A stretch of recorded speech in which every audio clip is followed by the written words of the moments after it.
नमस्कार बच्चों, आज के इस वीडियो में गेट के कुछ क्वेश्चंस हम लोग लेकर आए हैं। Aptitude PYQs question number 56 to question number 60। इससे पहले के सेशंस में we have covered question number 1 to question number 55 और उसी के कंटिन्यूशन में आज का ये वीडियो है जहां हम बात करेंगे क्वेश्चन नंबर 56 से लेके क्वेश्चन नंबर 60 तक, वो क्वेश्चंस जो एप्टीट्यूड में सेक्शंस में आ चुके हैं गेट में। ठीक है, शुरू करते हैं क्वेश्चन नंबर 56। गेट सीएसई 2022 का एक क्वेश्चन है। Let r be a root of the equation x square plus 2x plus 6 is equal to 0, then the value of the expression r plus 2 into r plus 3 into r plus 4 into r plus 5 is. ठीक है, तो अगर आपके दिमाग में ये चल रहा है कि भाई ये जो क्वाड्रेटिक इक्वेशन दी है x square plus 2x plus 6 is equal to 0, इसके पहले मैं रूट्स मतलब आर की वैल्यू निकाल लेता हूँ। इसके जो रूट्स हैं वही आर की वैल्यू है, तो आर की वैल्यू निकाल के यहाँ पुट कर देता हूँ, मल्टीप्लाई करता हूँ, विल गेट द आंसर। लेकिन इससे थोड़ी सी सिचुएशन और कॉम्प्लेक्स हो जाएगी, क्योंकि इस पर्टिकुलर इक्वेशन के जो रूट्स निकलेंगे वो इमेजिनरी निकलेंगे, इरेशनल एंड इमेजिनरी रूट्स निकलेंगे। उनको पुट करने से आपको थोड़ा सा और कॉम्प्लेक्स इक्वेशन मिल जाएगा, तो इससे कुछ मसला हल नहीं होने वाला है ना। हम क्या करते हैं, दूसरी कंडीशन अप्लाई करते हैं, r be a root of the equation x square plus 2x plus 6 is equal to 0। अगर आर इसका रूट है इक्वेशन का तो इसको सेटिस्फाई करेगा, मतलब put x is equal to r, तो इक्वेशन क्या बनेगी आपकी, r square plus 2r plus 6 is equal to 0। Right, यहां से मैं क्या करता हूं, r कॉमन निकाल लेता हूं। राइट, तो r into r plus 2 that must be equal to minus का 6। ये एक कंडीशन मेरे पास है कि भाई, या फिर आप चाहो तो ऐसे भी लिख सकते हो, r square plus 2r is equal to minus 6, है ना। तो ये एक चीज मुझे मिल गई है कि आर स्क्वायर प्लस 2r या r इंटू आर प्लस 2 की वैल्यू माइनस 6 होती है ना। अब बढ़ते हैं हमारे क्वेश्चन की तरफ, जो हमें इक्वेशन का वैल्यू निकालना था। हमें निकालना था इस पर्टिकुलर एक्सप्रेशन का वैल्यू कि r plus 2 into r plus 3 into r plus 4 into r plus 5। Right, अब मैं इसको मल्टीप्लाई करता हूं, देखते हैं इसको कहां यूज कर सकते हैं। जो हमें एक्सप्रेशन मिला है, इक्वेशन मिला है, r square plus 2r is equal to minus 6, उसको कैसे यूज करना है वो बाद में देखेंगे, पहले इनको मल्टीप्लाई करने की कोशिश करते हैं। तो what we are getting is r square, first two bracket को मल्टीप्लाई कर रहा हूं, प्लस 2r प्लस आ जाएगा आपका 3r and plus 6।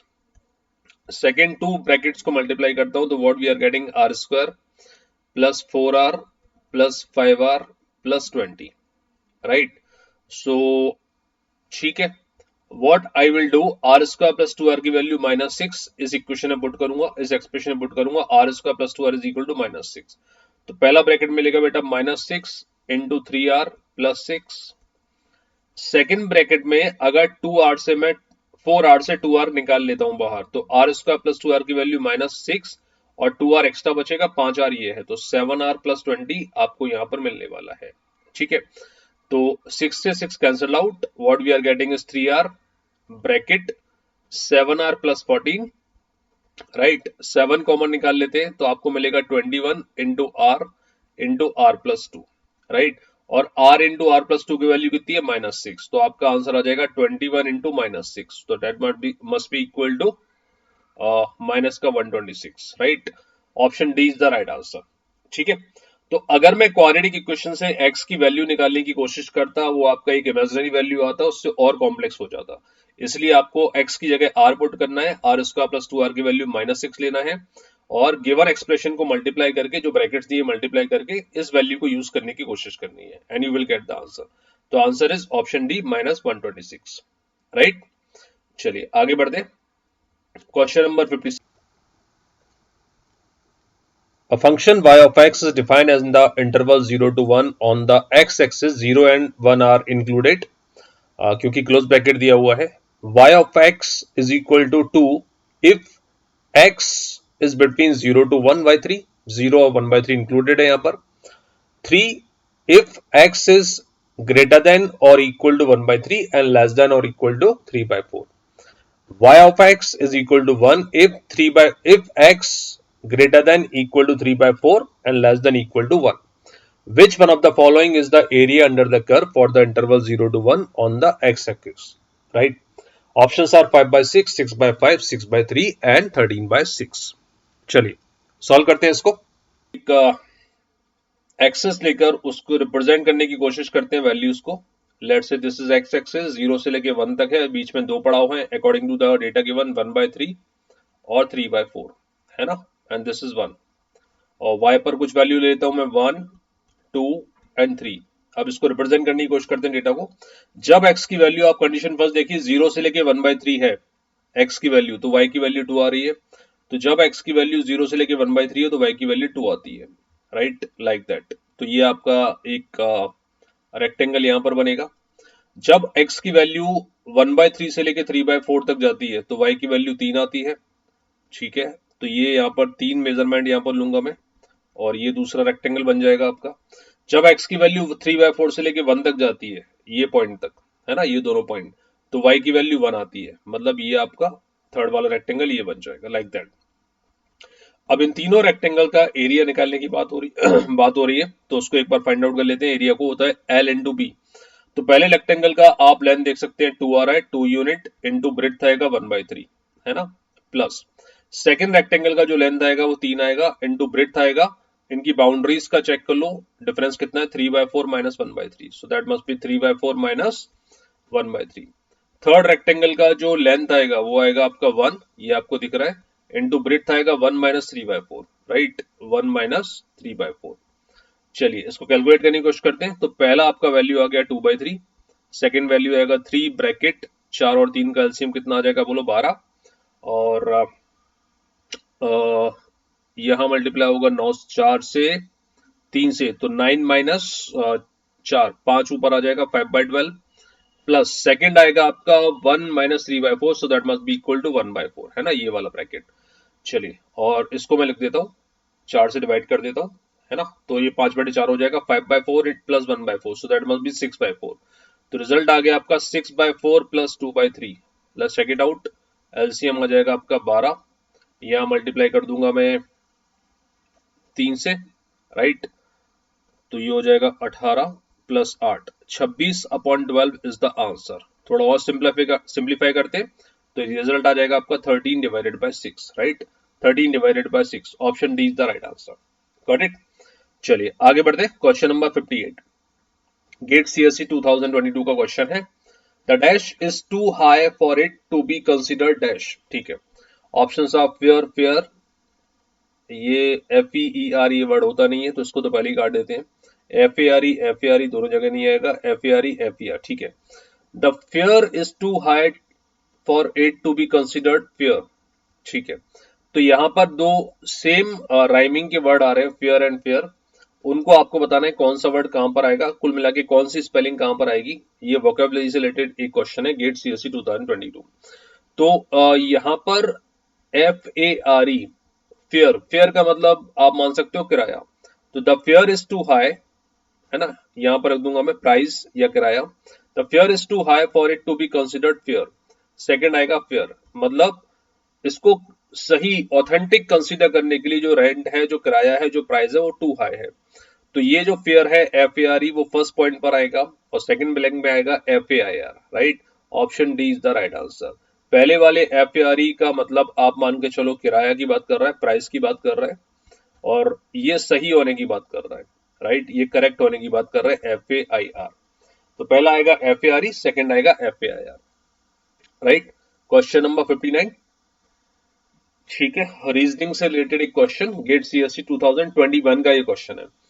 6 student PQRSQ with distinct height compare their heights and make the following observation। कुछ ऑब्जर्वेशन से उनको पहले मैं ड्रॉ करूंगा, उसके बाद क्वेश्चंस पढ़ेंगे। S is taller than R, S जो है वो R से टॉलर है, ठीक है।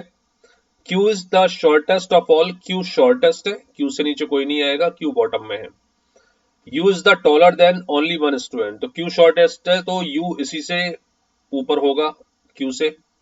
T is the taller than S, T S से टॉलर है बट नॉट द टॉलेस्ट, लेकिन टॉलेस्ट नहीं है, मतलब T से ऊपर भी कोई हो सकता है, दैट्स इट, इतनी कंडीशन है। PQRSTU दिया हुआ है, ठीक है। तो भाई T आ रहा है, फिर S आ रहा है, फिर S के नीचे R आएगा, फिर U आएगा, फिर Q आएगा, and T is not the tallest, तो T से ऊपर क्या आ जाएगा, P जो बचा हुआ है। तो कॉम्बिनेशन बनेगा PTSRUQ, है ना, एक बार सेटिस्फाई करा लेते हैं। S is the taller than R, S is taller than R, तो एस आर से टॉलर है, ये सेटिस्फाई कर रहा है पहला वाला। Q is the shortest of all, Q shortest है, ये भी सेटिस्फाई कर रहा है। U is taller than only one student, U केवल एक बंदे से टॉलर है, ये भी सेटिस्फाई कर रहा है।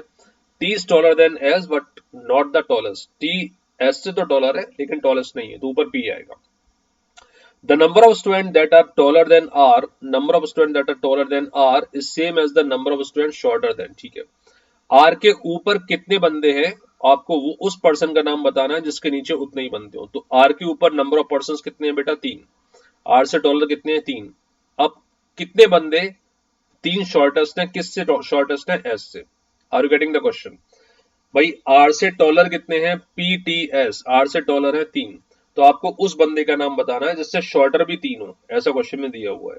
तो RUQ 3 बंदे शॉर्टर है किससे हैं, S से, तो option C is the right answer, ठीक है। Question number 60 GATE CSC 2021 DI का एक क्वेश्चन अपने सामने है। The number of unit of a product sold in 3 different years and the respective net profits are presented in the figure shown below, ठीक है। The cost per unit in year 3 was ₹1 which was half of the cost per unit in year 2, okay. The cost per unit in year 3 was 1/3 of the cost per unit in year 1, ठीक है, perfect. Taxes were paid on the selling price at 10%, 13% and 15% respectively for the 3 years. तो tax जो होता है वो selling price पे पे करते हो आप 10%, 13% और 15% रेस्पेक्टिव ईयर्स के लिए। Net profit is calculated as the difference between the selling price and the sum of the cost and the taxes paid in that year. Net profit का मतलब यहां लिख देता हूं मैं, नेट प्रॉफिट का मतलब ये बोल रहा है selling price minus tax plus cost price, ये है नेट प्रॉफिट का formula according to the question. You need to find out the ratio of the selling price in year 2 to the selling price in year 3। तो जब year 2 और year 3 पे focus करना है तो मैं केवल उसी पे फोकस करता हूं। यहां मैं ईयर 2 के लिए डेटा निकालूंगा और यहां ईयर 3 के लिए निकालूंगा। उससे पहले प्राइस की बात कर लेते हैं। ईयर 1, ईयर 2, ईयर 3 है ना, कॉस्ट पर यूनिट आपको दे रखा है और नंबर ऑफ यूनिट भी दे रखी है। ईयर 1 में आपका 100 टोटल नंबर ऑफ यूनिट है, जो शेडेड रीजन है वो आपका नंबर ऑफ यूनिट शो कर रहा है और जो डार्क रीजन है वो नेट प्रॉफिट शो कर रहा है अमाउंट वाइज।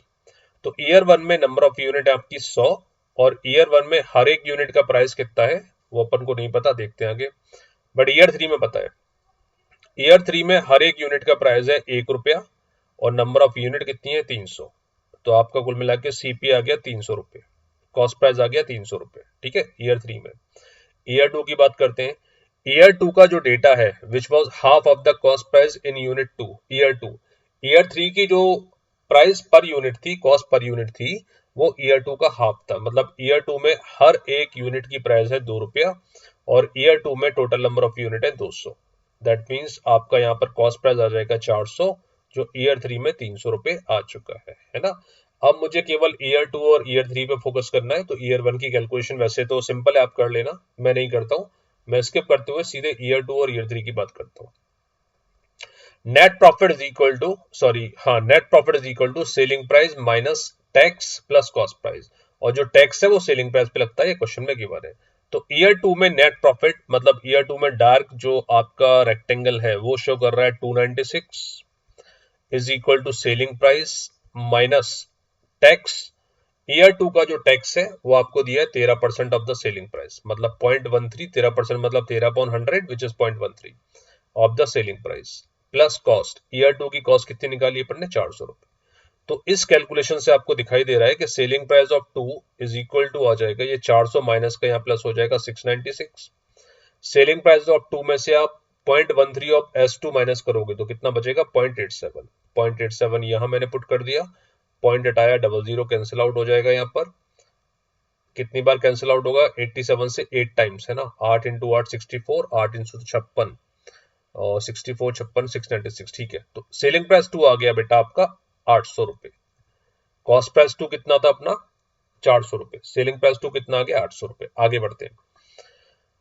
अगर यही सेम फॉर्मूला ये वाला मैं ईयर 3 के लिए अप्लाई करता हूं, तो ईयर 3 में नेट प्रॉफिट आपको कितना दिया है, ₹210, ये डेटा गिवन है ना, डार्क शेडेड डार्क रीजन में, इज इक्वल टू आ जाएगा selling price of 3 minus third year में आपको प्रॉफिट होता है 15% ऑफ द सेलिंग प्राइस, तो 15% of selling price 3 plus cost price कितना है थर्ड ईयर का 300 रुपए, ये मैंने यहाँ पुट कर दिया।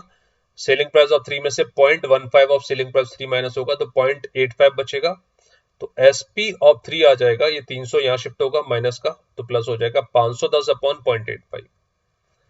पॉइंट हटाया, 2 जीरो लगा दिया, कितनी बार कैंसिल आउट हो सकता है चेक करते हैं। ये 8 इंटू 8 64, 8 इंटू 7 56, 6 बार होता है क्या, 8 इंटू 6 48 और 6 इंटू 5 30 होता है, तो ये 6 बार कट जाएगा, मतलब ये टोटल आ जाएगा 600।